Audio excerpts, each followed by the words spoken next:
Les satanistes considèrent comme moral l'assouvissement de tous les désirs de l'homme, même celui de tuer. En fait, la définition du satanisme est assez simple. Il s'agit du rejet radical de toutes les normes et éthiques courantes, particulièrement des valeurs empreintes de christianisme.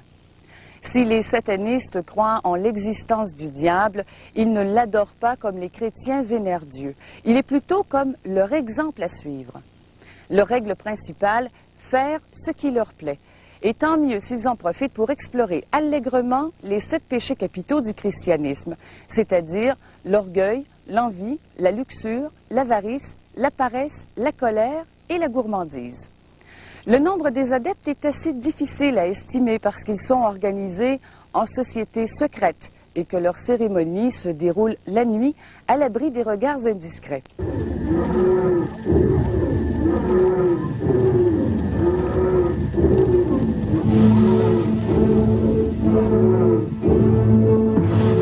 Le grand prêtre règne en maître absolu. Il se caractérise par sa présentation démoniaque et des manifestations d'autorité souvent brutales.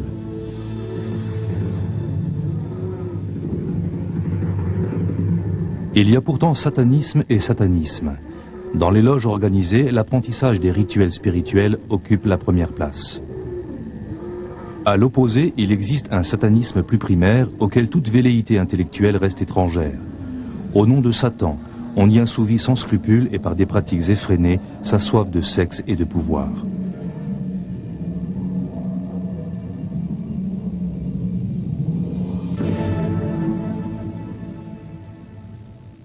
Les spécialistes de ce milieu voient dans ce satanisme de pouvoir ou satanisme machiste un réel danger, en particulier pour les jeunes sans expérience et immatures. Voilà 2 ans qu'elle vit dans l'angoisse d'être découverte. Toxicomane, elle est tombée à l'âge de 15 ans dans les griffes d'un groupe de satanistes qui l'approvisionnait régulièrement en héroïne. 2 ans et demi plus tard, une thérapeute l'a aidée à se libérer du cercle de Satan. Anna a séjourné plusieurs mois en hôpital psychiatrique, mais même là, les satanistes ont retrouvé sa trace. Combien de temps vous a-t-il fallu pour être admise dans ce groupe? Au bout de 4 semaines, on m'a amenée à une messe noire. Que s'y est-il passé? Lors de la première messe, j'étais juste spectatrice. Un animal a été sacrifié, il ne s'est rien passé pour moi. Lors de la seconde messe, j'ai été initiée. Un grand prêtre a grimpé sur moi et m'a violée. Il m'avait d'abord ligotée sur l'autel avec des chaînes. J'étais nue. Ils avaient dessiné des signes sur mon corps, avec du sang de porc, des symboles sataniques, des étoiles à 5 branches, des croix inversées.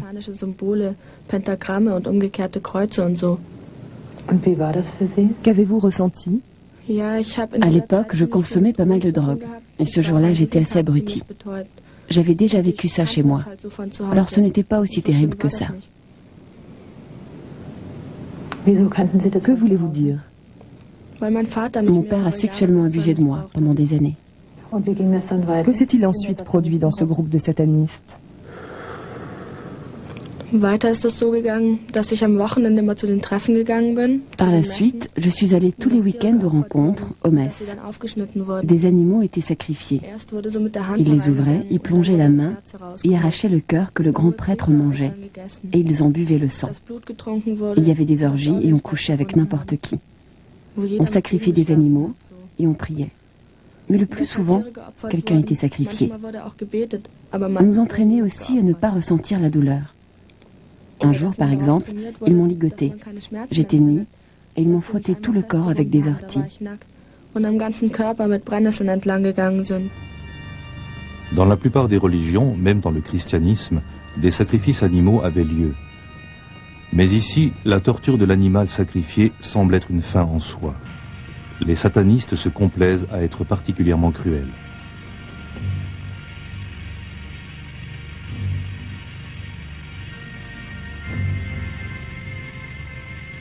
Lors des entraînements à la douleur et au dégoût, les élèves doivent aussi subir des choses effroyables. De telles exactions, sadiques pour tout un chacun, sont pour les satanistes l'élément fondamental du rituel. J'ai signé de mon propre sang que j'étais l'esclave de Satan, que je lui appartenais pour la vie et que je lui obéirais. Comment se déroulaient ces entraînements? Lors de ces séances, on mangeait des abats crus. On buvait de l'urine, on mangeait des excréments, des choses crues, des animaux.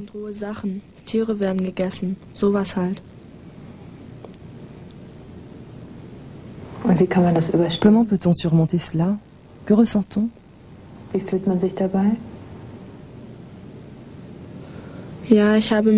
Comme je consommais pas mal de drogue et d'alcool, c'était un peu plus supportable. Mais je me sentais toujours assez mal lorsque je devais manger ça. Je me sentais minable, rabaissée. Que ressentiez-vous lorsque des animaux étaient sacrifiés? J'avais le pouvoir de décider de la vie et de la mort. On décidait si l'animal avait le droit de vivre ou s'il devait mourir. C'est quelque chose qu'un être humain ne doit pas faire, ou ne peut jamais faire. C'était assez inhabituel.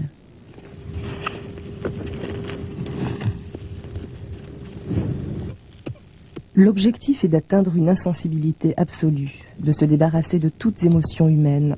La compassion n'est pas autorisée. Nantis de la promesse de progresser pas à pas dans la hiérarchie de la secte, d'obtenir toujours plus de pouvoir, les élèves sont prêts à se renier eux-mêmes. Ce lavage de cerveau doit conduire à l'insensibilité totale. La promesse du pouvoir est séduisante, surtout pour celui qui, comme Anna, se sent impuissant.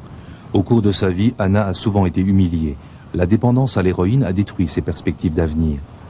Pendant un moment, elle a vu dans le satanisme une chance d'extérioriser son agressivité. On sait qu'on doit se soumettre au début, mais après on accède au pouvoir qu'on aimerait avoir.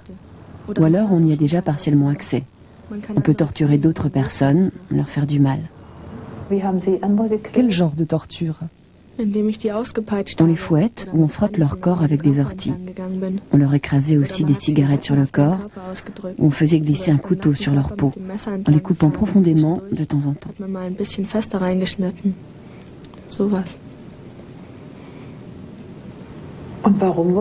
À quelle occasion torturiez-vous d'autres personnes? On faisait cela aux traîtres, ou aux gens qui voulaient être admis dans le groupe, pour les tester, pour voir s'ils étaient vraiment assez forts. De quoi menaçait-on les traîtres? Les traîtres devaient mourir. Anna aussi est considérée comme une traîtresse. Lors d'une messe noire, quelqu'un trouva la mort. Choquée, Anna quitta la secte. Malade d'angoisse, elle a passé 1 an en psychiatrie. Cependant, la secte a continué de la menacer.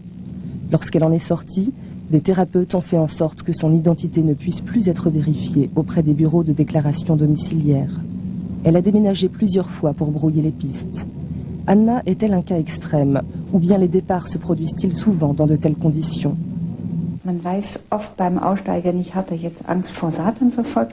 On ignore fréquemment que les gens qui ont quitté une secte craignent d'être poursuivis par Satan, qu'ils ont peur des représailles des satanistes, ou encore qu'ils craignent de ne pas s'en sortir, de se suicider, puisque la vie ne leur semble plus possible. Tout départ entraîne des situations dramatiques. Les sectes menacent-elles de battre les gens ou même de les tuer s'ils s'en vont? Dès l'admission dans le groupe, la secte laisse entendre qu'il est risqué de la quitter. C'est un principe très dur. Soit tu l'admets et tu progresses dans la hiérarchie, et plus tu t'approches du grand prêtre, plus tu obtiens de pouvoir, soit tu encours des dangers. Lorsque quelqu'un se montre critique, réticent, parle de partir ou tombe amoureux, il va à l'encontre de sévères représailles.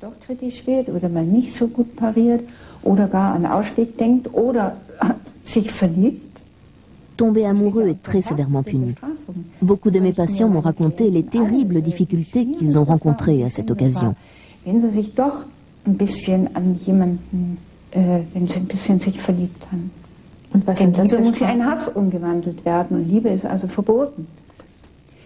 Ils devaient faire taire leur cœur, car l'amour est interdit. Dans le domaine des sectes, le satanisme est ce que nous connaissons de plus destructif. Il est fondé sur la destruction. Son objectif est l'anéantissement. Lorsqu'un sataniste déclare « Je voudrais, avec l'aide de Satan, obtenir la liberté, révéler ma divinité propre », il en appelle à la destruction. Un jeune homme qui avait quitté les satanistes m'a dit que personne n'en sortait vivant sans aide extérieure. Soit ils te font subir le châtiment promis, il parlait d'accidents inexpliqués, soit tu intentes quelque chose contre toi-même parce que tu ne parviens plus à vivre. C'est cela le vrai visage du satanisme.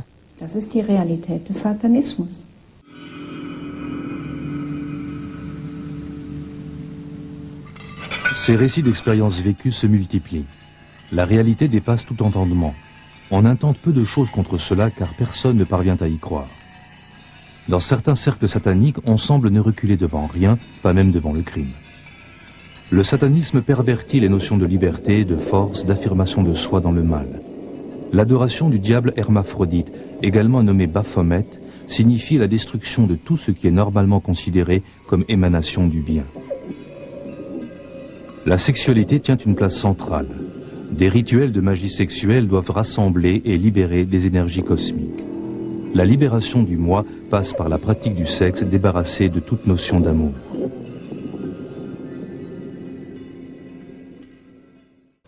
À Wörth, en Allemagne, un pré-retraité et un guérisseur, forts de leurs ambitions sataniques, ont sexuellement abusé de 8 enfants. Le pré-retraité s'est retrouvé pour 8 ans derrière les barreaux. Mais les enfants ont dû subir bien d'autres méfaits. Pour les parents de l'un d'eux, il est important que soient portés à la connaissance du public les détails, même répugnants, de ce qui s'est passé.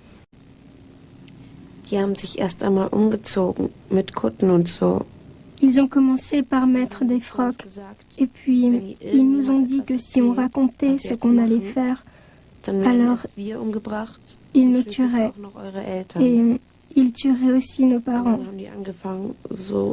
Ensuite, ils se sont mis à tuer des animaux. Quels animaux? Des chats et des chiens.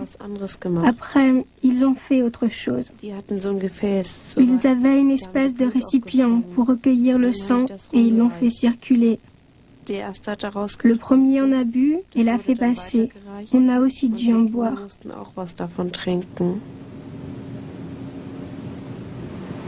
Vous arriviez à supporter toutes ces choses?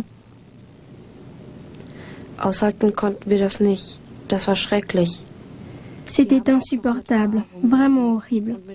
Ils ont mis du caca dans le récipient et l'ont rempli avec du pipi. On a aussi dû en boire. C'était encore pire que le reste, mais on devait le faire. Ils nous y obligeaient. Ils ont fait d'autres choses?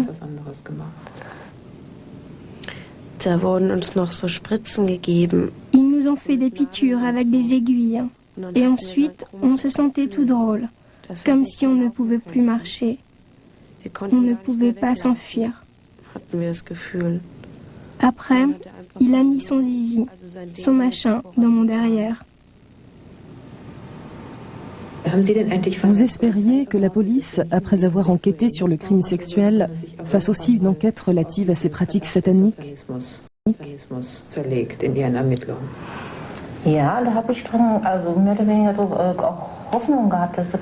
J'espérais plus ou moins qu'il se passerait quelque chose.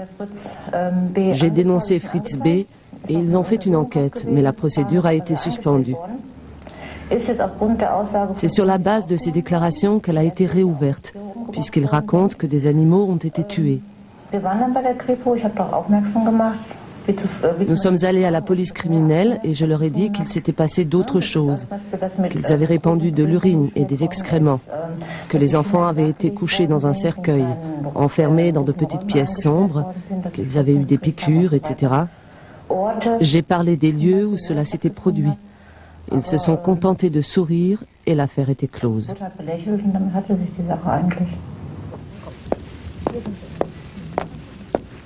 En Belgique, personne n'aurait osé imaginer les exactions commises par le pédophile Dutroux jusqu'à ce que ces faits épouvantables apparaissent à la lumière du jour.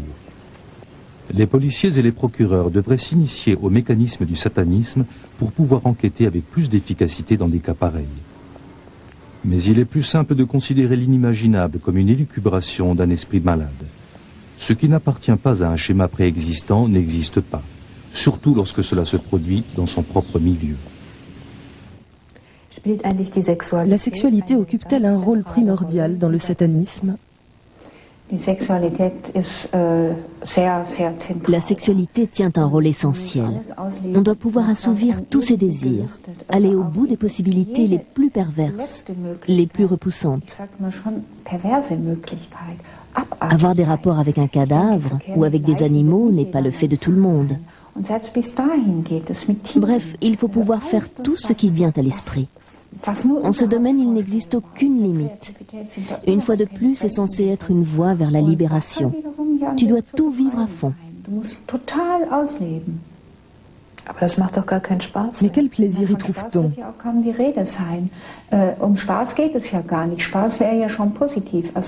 Je ne parlerai même pas de plaisir, ce serait une notion déjà trop positive. C'est différent. C'est la possibilité de faire des choses perverses qui attire certaines personnes. Elle attire aussi les jeunes, qui dans notre société n'ont quasiment plus aucune limite à transgresser. De nos jours, tous les jeunes peuvent vivre leur sexualité. Il y a aussi la possibilité d'en apprendre toujours plus, de ressentir des choses qui ne sont pas tolérées dans notre société. On veut aller au-delà des normes sociales. On veut les briser.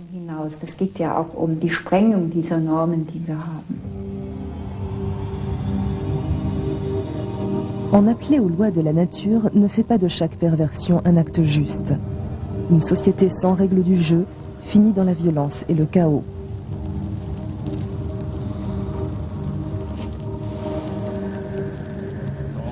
Norman se livre à un rituel magique. Nous avons également dû changer son nom. Aujourd'hui, Norman ne se définit plus comme sataniste, mais il croit fermement dans les pouvoirs de la magie. Dès l'âge de 12 ans, Norman échouait dans les milieux sataniques. Il avait complètement adopté leur comportement, dormait dans un cercueil et avait peint sa chambre en noir. Désemparé, ses parents songeaient déjà à le faire interner en psychiatrie. Mais Norman a réussi à ne pas complètement couler. Aujourd'hui, il prend ses distances vis-à-vis du satanisme. Il le considère comme étant fondamentalement fasciste. La loi du plus fort règne dans le satanisme ? C'est exactement cela. On s'attache aussi énormément à donner libre cours à la personnalité propre de l'individu. On s'applique à faire régner le principe de l'anarchie, sans craindre la casse. La règle est de faire et laisser faire ce que chacun veut, ce que sa volonté lui dicte. On te le fait comprendre assez brutalement. Il y a aussi toutes ces idées qui sont courantes dans le satanisme et qui finissent par ressortir.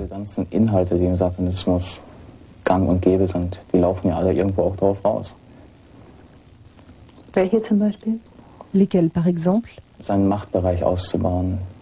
Étendre son domaine de pouvoir, s'affirmer vis-à-vis des autres, écarter de son chemin ses ennemis sans ménagement, déblayer son terrain. D'une certaine manière, ça concorde assez bien avec ce que l'on voit dans notre société. C'est devenu une chose courante. On joue de plus en plus du coude.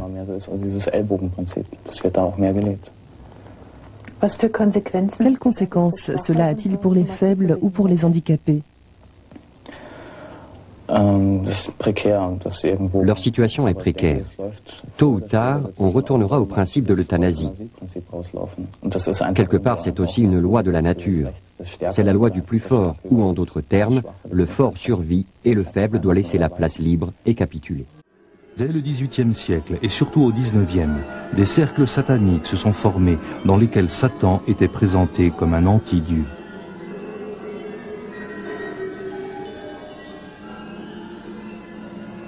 Des messes noires étaient célébrées. Des récits essentiellement en provenance de France évoquent le cas de nouveau-nés ou de morts-nés sacrifiés à cette occasion afin de gagner les bonnes grâces de Satan.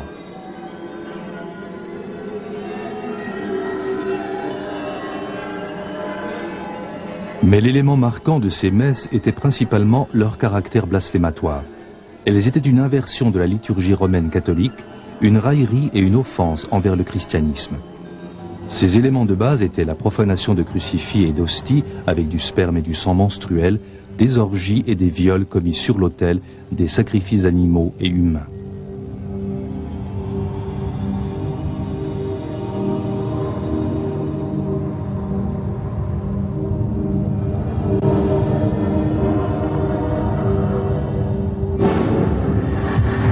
Au XXe siècle, la rébellion contre une morale sexuelle prude, contre une hypocrisie certaine de la société, donne motif au satanisme pour justifier ses manifestations. Satan devient l'incarnation de l'homme libre, débarrassé de ses chaînes pour mieux s'adonner à ses pulsions et œuvrer contre un Dieu injuste, oppresseur de l'humanité.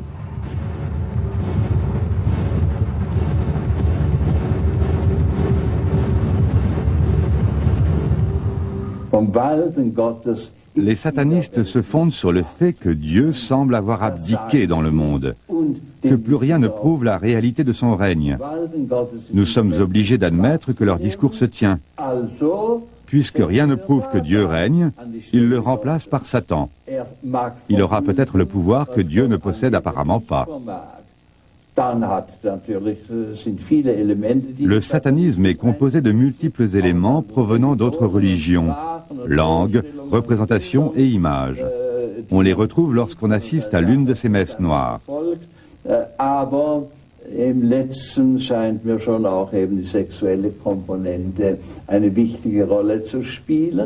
Mais c'est la composante sexuelle qui me paraît tenir le rôle essentiel.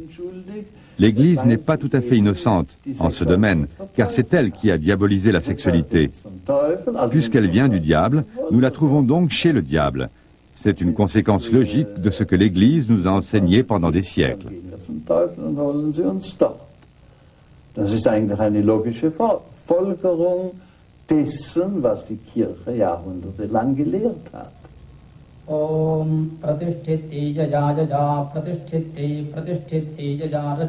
L'adoration du diable serait-elle une réaction de dépit? Jésus symbolisant le bien, Satan symboliserait le mal.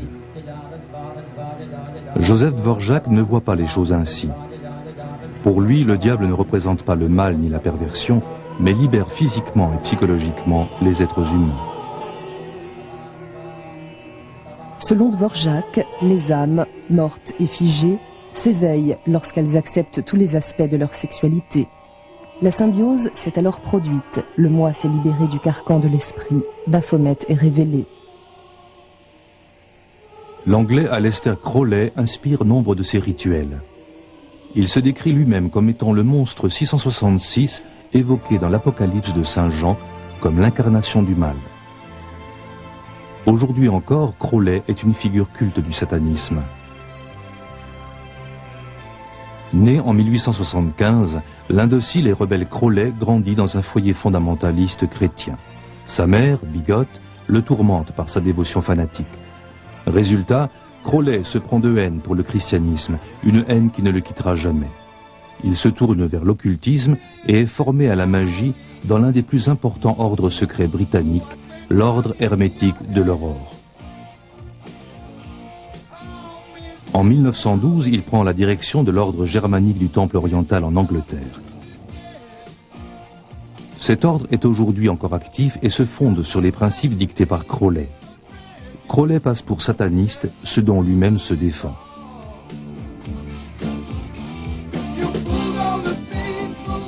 Les mariages de Crowley sont des échecs et pour cause. Crowley a des relations avec des hommes, des femmes ou des animaux, parfois les trois à la fois. Le stylisme même de sa signature est phallique. Ce sexiste convaincu flirte avec l'image de Satan, mais il ne se décrit pas comme une incarnation du diable. Crowley se considère comme un mage touché par la grâce. En 1921, certains adeptes le proclament sauveur du monde. Il n'élève aucune protestation. Il se concocte sa propre idéologie, en piochant dans divers mythes et religions. Il en ressort un galimatia délirant et confus.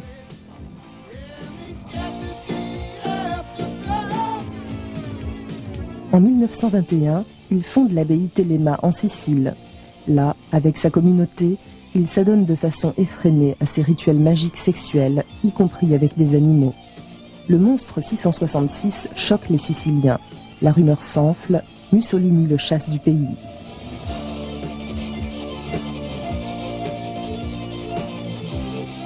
En 1947, âgé de 72 ans, l'adorateur d'Hitler meurt, seul et toxicomane.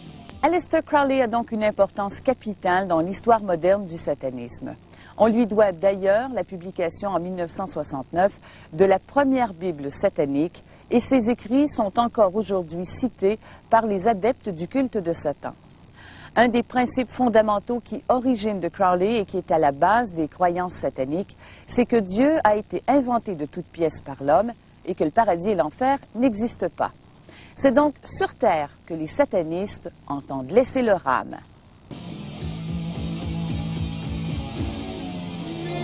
Il laisse des écrits, rédigés dans ses jeunes années, fondement de la religion qu'il a fondée. C'est que notre grand mage est persuadé d'avoir reçu en 1904 une révélation. Un démon lui aurait en effet dicté le Liber Alvel Legis, le livre de la loi, qui allait devenir la Bible du satanisme. L'individualisme débridé y est élevé au rang de principe religieux. Le credo de Crowley tient en ces quelques mots « Fais ce que tu veux, telle est la loi ».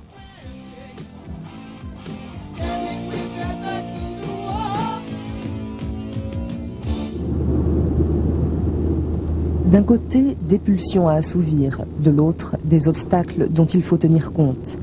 Aussi peu subtiles les thèses du gourou soient-elles, elles restent encore trop compliquées pour nombre de jeunes satanistes. Ils prennent Crowley au pied de la lettre.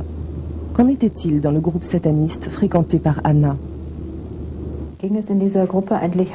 S'agissait-il essentiellement de célébrer des messes noires ou existait-il aussi une idéologie clairement définie? Nous suivions l'idéologie de Aleister Crowley, avec des trucs comme « fais ce que tu veux, telle est la loi » ou encore « tu as le droit de faire tout ce dont tu as envie ». Manger, boire, dormir ou travailler, et celui qui essaie de t'en priver, tu as le droit de le tuer.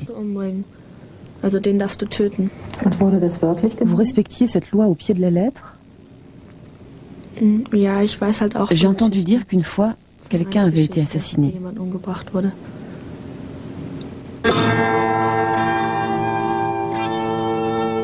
Laisse couler le sang en mon nom. Il est impossible de se tromper quant au sens de cette autre loi de Crowley. Il exprime sa haine du christianisme ainsi. Moi, le monstre 666, je te condamne, toi, Jésus, toi, l'esclave de Dieu, à être bafoué, transpercé, flagellé et enfin crucifié. Les conséquences sont fatales, car nombre de satanistes prennent Crowley terriblement au sérieux. Les profanations d'église n'en sont qu'une manifestation parmi d'autres.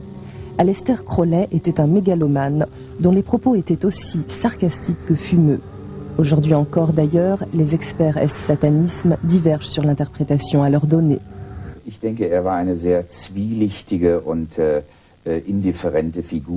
Il avait un caractère méfiant et insensible. Il possédait de nombreuses facettes. D'un côté, il a eu le génie de propager de nouvelles idées et de savoir formuler sa rébellion contre la société. D'un autre côté, c'était un esprit malade et fou, entre autres à cause de sa toxicomanie.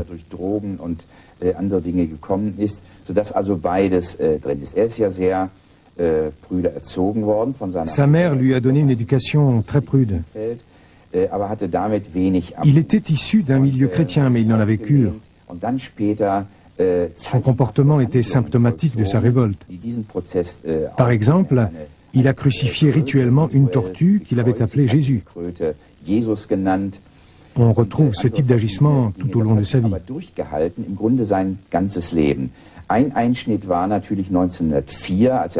En 1904, se produit un tournant décisif lorsqu'il prétend avoir une révélation d'un démon égyptien. Il déclare « La tradition judéo-chrétienne de la foi, de la compréhension de Dieu et de la Bible s'achève aujourd'hui brutalement. À compter de maintenant, la loi sera autre. » C'est là qu'apparaît sa conception selon laquelle l'homme est Dieu. Ces idées allaient tout à l'encontre de l'Église, mais d'une certaine manière, elles trahissaient son état mental. Car sans être chrétien, on peut en connaître et en apprécier la culture, sans pour autant vouloir la pervertir et se révolter de la sorte contre elle.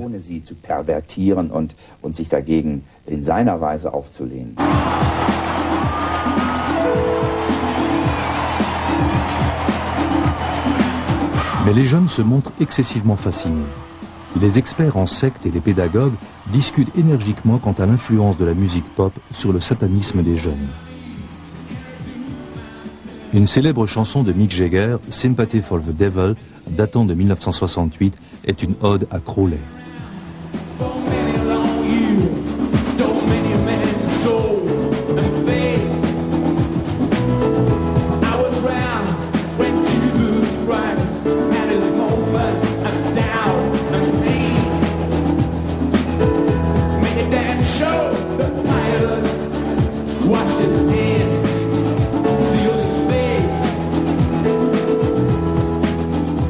On retrouve également Crowley sur la pochette de l'album Sgt. Pepper's Lonely Hearts Club Band des Beatles.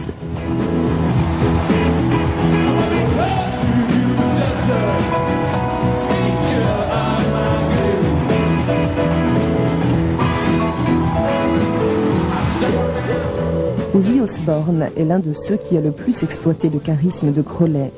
Il enregistra la chanson Mr. Crowley, un hymne au monstre 666. D'autres groupes pop et musiciens ont suivi cette mode, dont les Aphrodite Child, Led Zeppelin et Patti Smith. Ils ont propagé les thèses de Crowley et ont repris sa symbolique.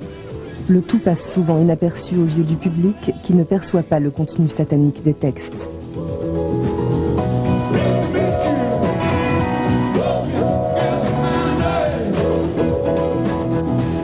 Ce flirt avec le satanisme peut avoir des conséquences fatales.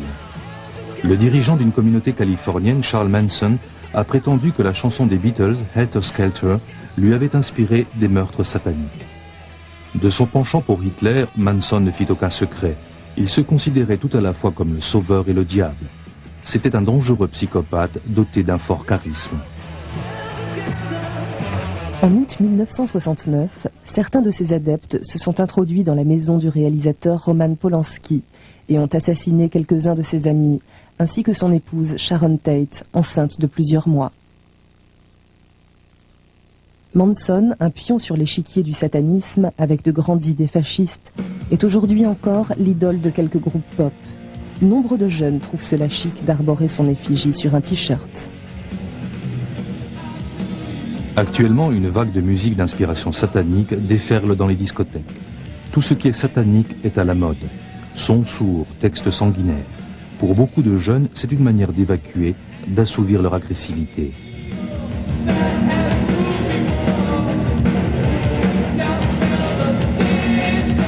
La plupart des groupes font preuve d'un intérêt purement commercial. La black metal et la death metal se vendent bien. Cependant, les textes macabres et glorifiant la violence indiquent que les temps modérés sont définitivement révolus.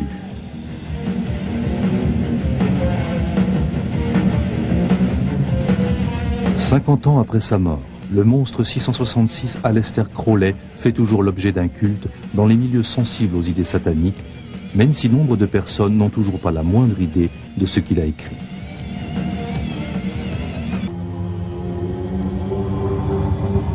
Mark Lankers est membre de l'Église de Satan.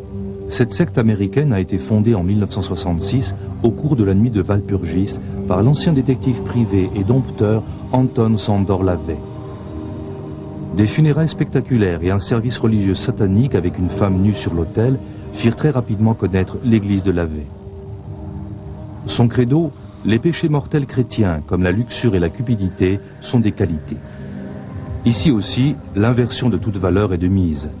Se venger au lieu de tendre l'autre joue, satisfaire tous ses instincts au lieu de faire abstinence.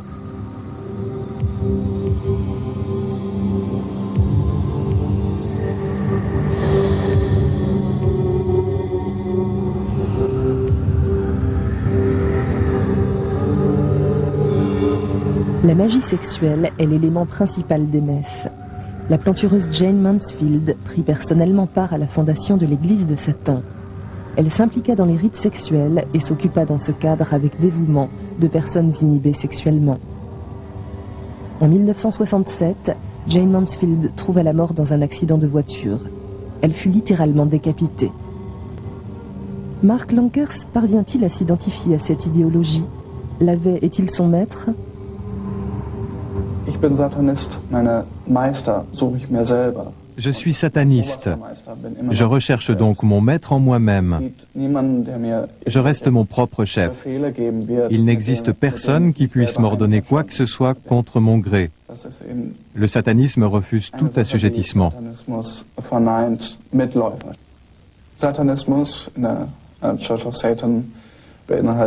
Le satanisme de l'Église de Satan est fondé sur l'idée du darwinisme social. Chacun doit survivre selon ses propres moyens. Mais qu'en est-il par exemple d'un handicapé mental qui peut faire des choses simples mais qui ne rapporte presque rien à la société?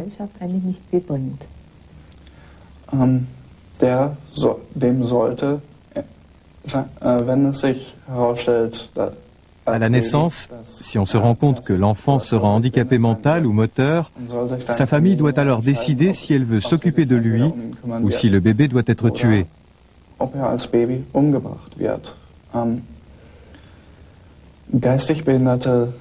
Les handicapés mentaux sont trop souvent le résultat d'erreurs génétiques. Une doctrine enseignée par l'Église de Satan dit que les satanistes qui savent que leur patrimoine génétique est défectueux ne doivent pas se reproduire, qu'ils ne doivent pas avoir d'enfants. La technologie génique serait donc la solution. Voilà comment, à partir de données de la recherche contemporaine, on déduit des conclusions aussi fumeuses que dangereuses. On ne peut s'empêcher d'établir un parallèle avec la philosophie grossière du bioéthicien australien Peter Senge. Nombre de gens sont fascinés par le culte de la personne et la mise en scène occulte, mais également par l'idéologie du plus fort. Le christianisme prêche l'humilité, la résignation et la pitié.